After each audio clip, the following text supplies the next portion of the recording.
دوستان امروز بیسکو شیرینی آماده کردم. میتونین به جای بیسکویت یا شیرینی از اون استفاده کنین. خیلی خوشمزه و خوش‌طعمه و خیلی ساده و راحت تهیه میشه. این بیسکو شیرینی ها با 4 طعم آماده شده. 280 گرم روغن صاف قنادی رو توی ظرفی میریزم. در نظر داشته باشین اگر از کره میخواین استفاده کنین بین 300 تا 310 گرم کره میتونین استفاده کنین. با همزن میزنم تا صاف و یک دست بشه. بعد 200 گرم پودر قند علک شده رو بهش اضافه میکنم و یک قاشق چایخوری وانیل شکری. از وانیل مایه هم میتونین استفاده کنین. این وانیل برابر با 5 گرمه. یه تخم مرغ کوچیک هم اضافه میکنم و با همزن میزنم. میتونین از دستتون هم کمک بگیرین، اما با همزن برقی این قسمتش خیلی راحت زده میشه و نیازی نیست از دست کمک بگیرین. حتی میتونین از همزن دستی استفاده کنین. خب حالا دورگیری میکنم.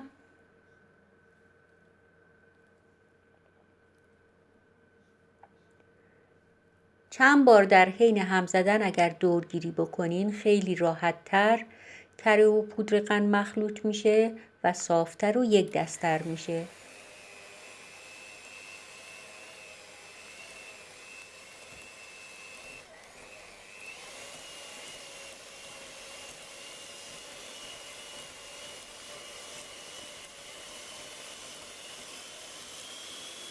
دوباره دورگیری میکنم.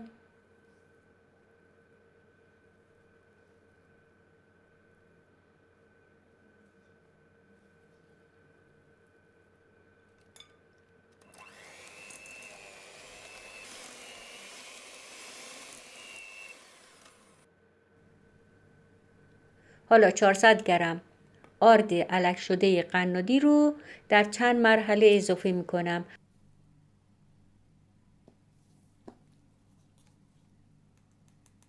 همینطور 1/4 قاشق چایخوری بیکینگ پودر. همزن برقی رو کنار میذارم و با سرانگشتا سعی میکنم خمیر رو جمع کنم.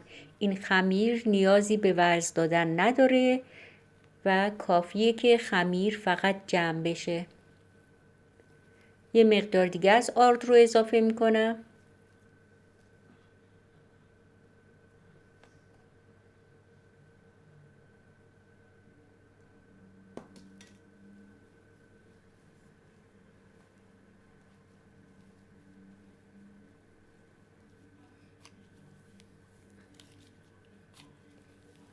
خب تمام خمیر رو آماده کردم. حالا به 4 قسمتش میکنم.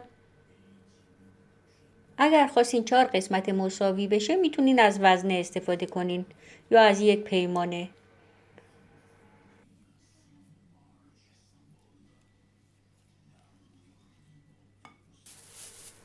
هر قسمت رو جدا توی یک کیسه نایلونی میذارم.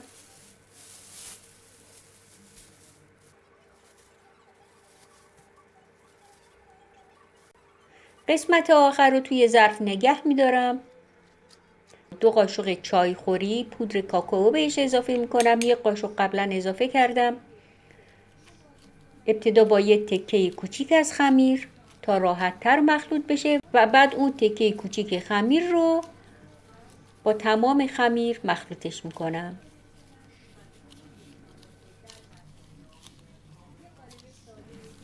درست به این شکل. اینجوری خیلی راحت تر کاکائو یا هر چیز دیگه‌ای با خمیر مخلوط میشه.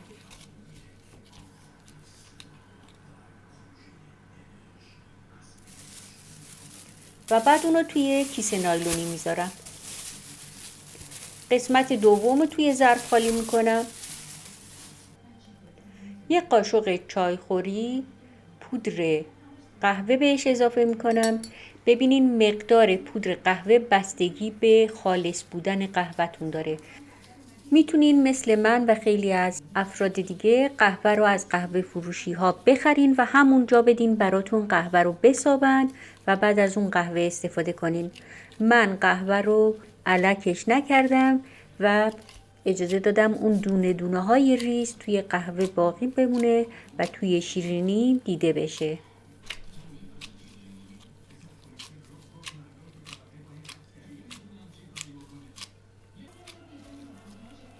خب اینم کامل مخلوطش کردم و حالا توی کیسه نایلونی میذارم.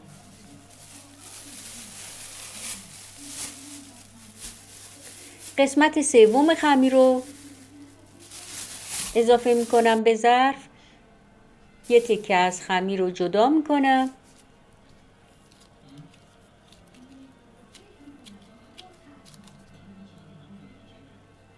یه قاشق چایخوری دارچین بهش اضافه میکنم. این پودر دارچین رو هم باز دادم عطاری سابیده و این رو هم الک نکردم، اما نرم و صاف و یک دسته. خب حالا اینو به کل خمیر اضافه میکنم.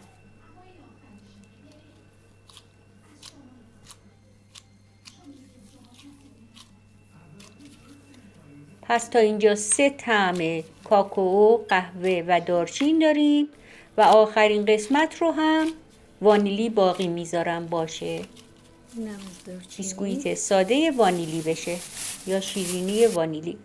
قسمت اول که کاکائویی خیلی راحت تکه های هم اندازه بر میدارم و توی دست به صورت گلوله‌های کوچیک در میارم و توی سینی فر میذارم. نیازی به کاغذ روغنی نیست.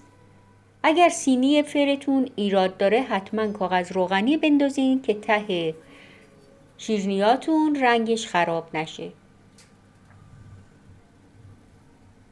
بعد که تمام شیرینی‌ها رو آماده کردم و توی سینی فر گذاشتم، سینی رو توی فری که از قبل با 170 درجه سانتیگراد روشن کردم. برای مدت 20 دقیقه میذارم تا بپزه و آماده بشه. حالا شیرینی یا بیسکویت دارچین رو آماده میکنم. بازش میکنم. قبلا گفتم برای اینکه صاف و یک دست در بیاد و تمام قسمت‌های خمیرمون به یک اندازه باشه، از 2 تا خطکش، 2 تا چوب یا 2 شیء هم اندازه استفاده میکنیم تا قطر شیرینیمون در همه قسمت‌هاش یکسان باشه. همینجور که میبینین من وردنه رو روی این 2 چوب میکشم. قطر هر دوتای اینها یک اندازه است. حالا از یک قالب استفاده میکنم و قالب میزنم. از هر نوع قالبی میتونین استفاده کنین یا ای که تمام شیرینی هاتون رو میتونین مثل شیرینی کاکائویی به شکل گلوله‌ای درست کنین و توی سینی فر بذارین. بعد از اینکه تمام این خمیر رو هم قالب زدم و توی سینی فر گذاشتم، سینی رو توی فر از قبل گرم شده با 170 درجه سانتیگراد برای مدت 15 الی 20 دقیقه میذارم تا بپزه و آماده بشه. شیرینی خونگی رو برای اینکه موقع پخت سایزش تغییر نکنه و بزرگ نشه، بعد از قالب زدن برای نیم ساعت داخل یخچال بذارین و بعد بلافاصله توی فر بذارین. اما من به خاطر اینی که میخوام یه مقداری سایز اینها بزرگتر بشه، اونا رو توی یخچال نذاشتم. حالا خمیر قهوه رو باز میکنم. باز هم به همون شکل تا قطر شیرینیمون در همه قسمت ها یکسان باشه. این قطر حدود 4 میل هست. از قالب های فشاری استفاده میکنم و قالب میزنم که بعد از قالب زدن مهر اونو با فشار دادن دسته‌ای که روی اون هست مهر زده و شکل اون به این شکل مشخص میشه. این حالت یک گل بنفشه رو داره و روی اون دونه های قهوه به خوبی مشخصه. این قالب ها رو با پیچوندن این پیچ میتونین قطر شیرینیتون رو کم و زیاد کنین. وقتی کامل میبندینش قطرش کم میشه و وقتی بازش میکنین قطرش بیشتر میشه.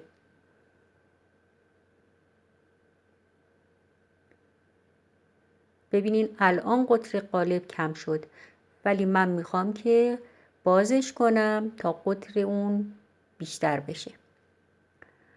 خب ابتدا قالب میزنم، بعد از دسته اون فشار میارم تا مهر روی اون بخوره و اثر بذاره به این شکل. همینجور که گفتم از هر نوع قالبی میتونین استفاده کنین. اولین سینی که تو فر گذاشتم آماده شده. همینطور که میبینین یه مقداری شیرینی باز شده. پس خمیرها رو با فاصله از هم توی سینی بذارین. حالا خمیر شیرینی وانیلی رو با وردنه باز میکنم به قطر 3 الی 4 میل.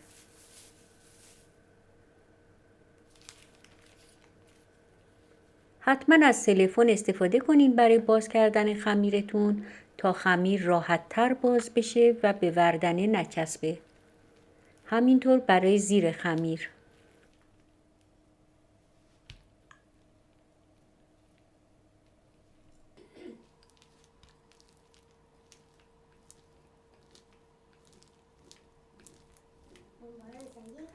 من دیگه نمیخوام از قالب استفاده کنم.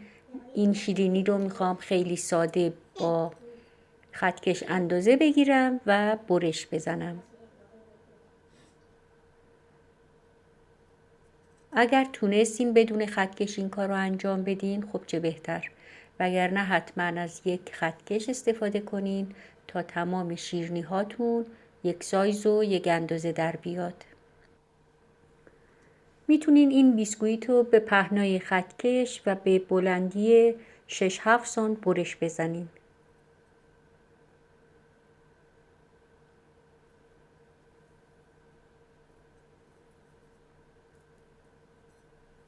حالا اطراف اون رو صافش میکنم.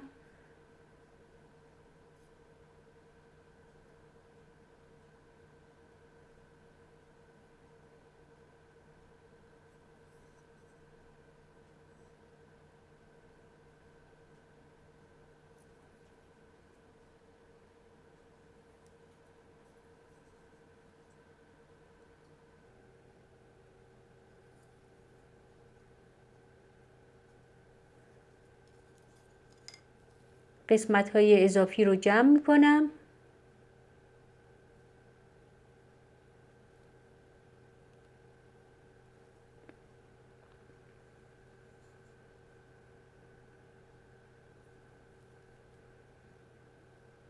شیرینی ها رو توی سینی فرم میذارم.